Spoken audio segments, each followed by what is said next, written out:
Sound of পুরাণে আপনাকে স্বাগতম। আপনি কি জানেন দ্বাদশ জ্যোতির্লিঙ্গের মাহাত্ম্য কি? এই জ্যোতির্লিঙ্গ ভারতবর্ষ শিব ভক্তির এক পবিত্র তীর্থভূমি।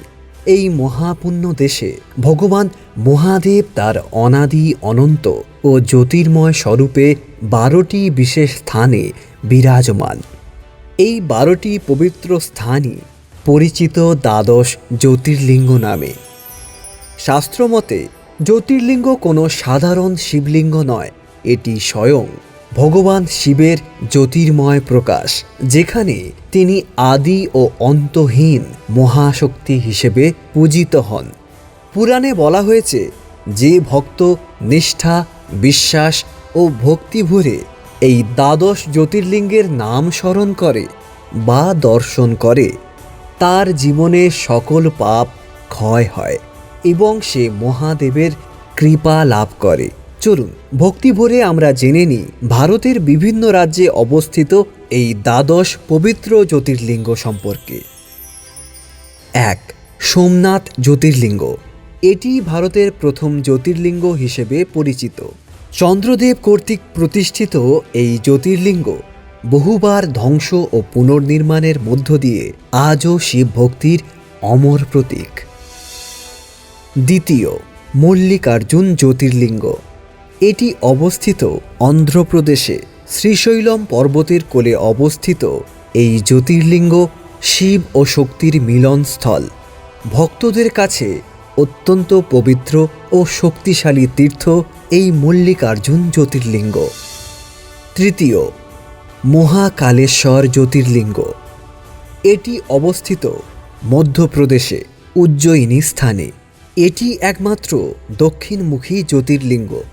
এখানে মহাদেব মহাকাল রূপে পূজিত হন। কাল ও সময়কে নিয়ন্ত্রণকারী শিবরূপী হল মহাকালেশ্বর জ্যোতির্লিঙ্গ। 4. ওমকারেশ্বর জ্যোতির্লিঙ্গ। এটি অবস্থিত মধ্যপ্রদেশে নর্মদা নদীর মাঝে ওং আকৃতির দ্বীপে অবস্থিত।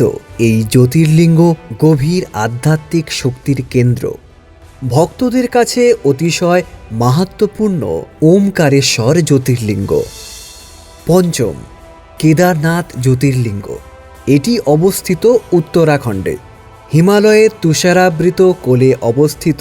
এই জ্যোতির্লিঙ্গ ভক্তির চরম পরীক্ষা ও তপস্যার স্থান। বিশ্বাস করা হয় এখানেই মহাদেব ভক্তদের বিশ্বাস যাচাই করেন। 6. ভীমাশঙ্কর জ্যোতির্লিঙ্গ। এটি অবস্থিত মহারাষ্ট্রে সহ্যাদ্রি পর্বতমালায় অবস্থিত। এই জ্যোতির্লিঙ্গ ভীমা নদীর উৎপত্তিস্থল। প্রাকৃতিক সৌন্দর্য ও আধ্যাত্মিক শক্তির মিলন হল ভীমাশঙ্কর জ্যোতির্লিঙ্গ। 7.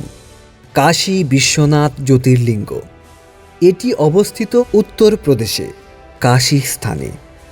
সমগ্র পৃথিবীতে প্রসিদ্ধ কাশী বিশ্বনাথ জ্যোতির্লিঙ্গ। বিশ্বাস করা হয় কাশীতে মৃত্যু হলে মোক্ষ লাভ হয়। শিবের চিরস্থায়ী বাসস্থান হিসেবে পরিচিত। 8. ত্রম্বকেশ্বর জ্যোতির্লিঙ্গ। এটি অবস্থিত মহারাষ্ট্রে গোদাবরী নদীর উৎপত্তিস্থলে ত্রম্বকেশ্বর জ্যোতির্লিঙ্গ অবস্থিত। এখানে শিব ব্রহ্মা, বিষ্ণু ও মহেশ্বর রূপে পূজিত হন। 9. বৈদ্যনাথ জ্যোতির্লিঙ্গ। এটি অবস্থিত ঝাড়খণ্ডে।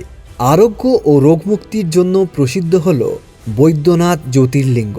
মহাদেব এখানে বৈদ্য অর্থাৎ চিকিৎসক রূপে পূজিত হন এবং ভক্তদের শারীরিক ও মানসিক কষ্ট নিবারণ করেন। 10. নাগেশ্বর জ্যোতির্লিঙ্গ। এটি অবস্থিত গুজরাটে।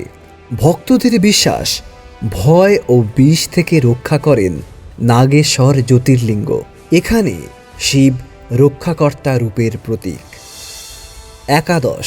রামেশ্বরম জ্যোতির্লিঙ্গ। এটি অবস্থিত তামিলনাড়ুতে। রামেশ্বরম জ্যোতির্লিঙ্গ রামায়ণের সঙ্গে গভীরভাবে যুক্ত।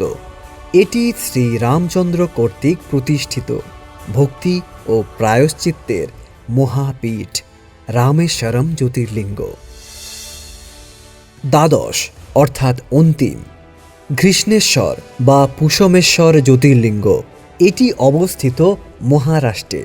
এটি দ্বাদশ জ্যোতির্লিঙ্গের শেষ তীর্থ। এখানে শিবের করুণাময় ও কৃপাময় স্বরূপের প্রকাশ পাওয়া যায়। এইভাবেই ভারতের বিভিন্ন রাজ্যে বিরাজমান দ্বাদশ জ্যোতির্লিঙ্গ আমাদের শিবভক্তির পথ প্রদর্শন করে। এই পবিত্র তীর্থগুলো শুধু স্থান নয়, এগুলি ভক্তি, বিশ্বাস, ত্যাগ ও মোক্ষের প্রতীক। এবার আপনি কমেন্টে জানান, এই 12টি জ্যোতির্লিঙ্গের মধ্যে আপনার কতগুলি দর্শন হয়েছে। আর আমার সঙ্গে মন থেকে বলুন, হর হর মহাদেব, জয় শিব শম্ভু।